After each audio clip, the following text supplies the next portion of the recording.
What's up guys, it's your boy Kujo and Here, the fuck was that? oh, hey Angus, what was what? Don't give me that. What's all this? It's your boy Kujo pish. Alright, yeah, I was just a bit bored with the whole what's up guys, welcome back thing. I mean, I say it every time and it's kind of boring.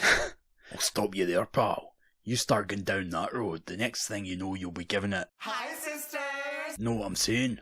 Stick to what you know, right?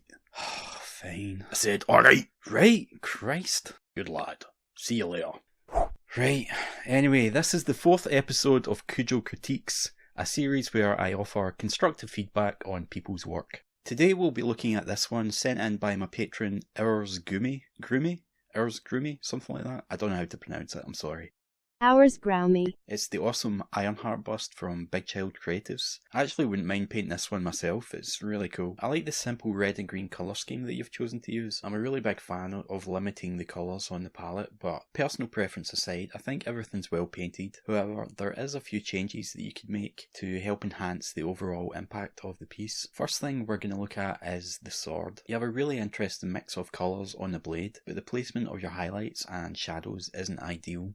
I made a video a while ago on non-metallic metal where I talk about the importance of a concept I call opposites, so let's recap that briefly. Say you have two flat sections joined together.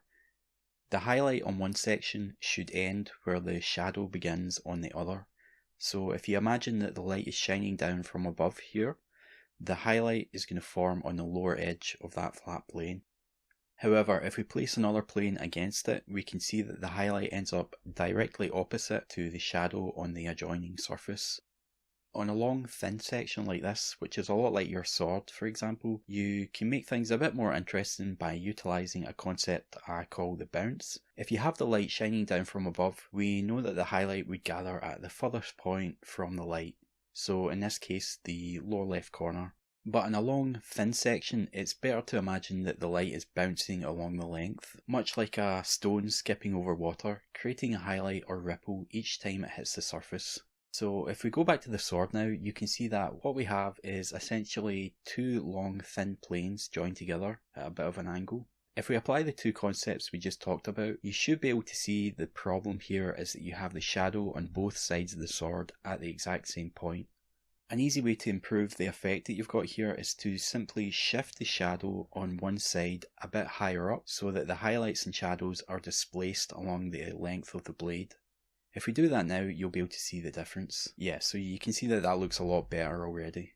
I've also taken the red colour out of the blade, just leaving the purple tones in the shadow. You'll see the reason for that later on, but right now the next thing we're going to look at is the face. When you're painting a bust, generally you want most of the viewer's focus to be on the face, but at the moment most of your attention is actually on the blade. The face itself is looking quite flat, there's not a lot of definition to any of the features and it actually looks quite dark in comparison to the rest of the model. In order to bring more focus to that area, we want to make it a lot brighter, so let's look at how we can achieve that. First we're going to map out where our highlights are going to go.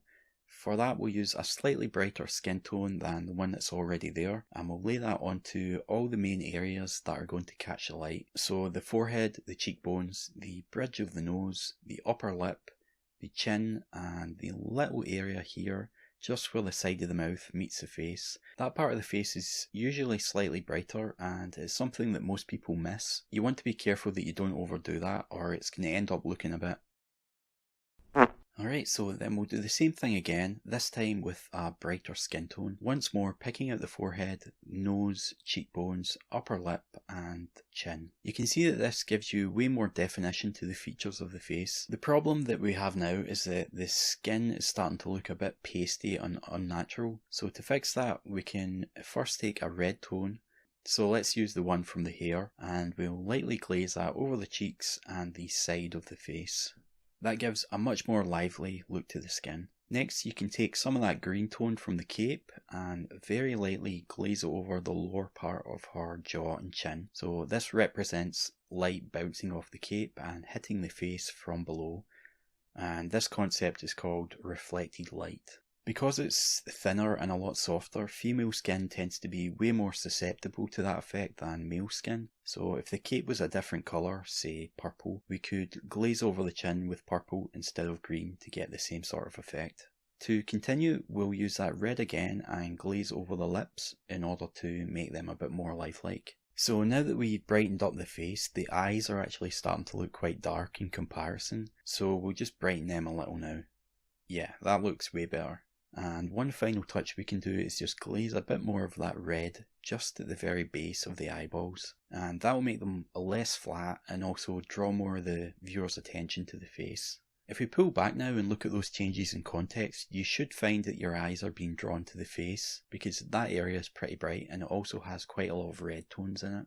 Red draws the eyes of the viewers a lot, so if you want to direct people's attention to something, adding some red to the area works really well. And that's also the reason that I took the red tones out of the sword blade at the start, because it would pull the eye down away from the face. So if I add the red back into the blade, you'll see what I mean. With that red tone on the blade, your eyes are always going to be pulled down to that area. Your brain wants to look at the face, but your eyes have a different idea. If you actually relax your gaze and just look at her face, you'll probably find that your eyes just naturally fall down to the blade. It's almost like you have to fight the urge to look down.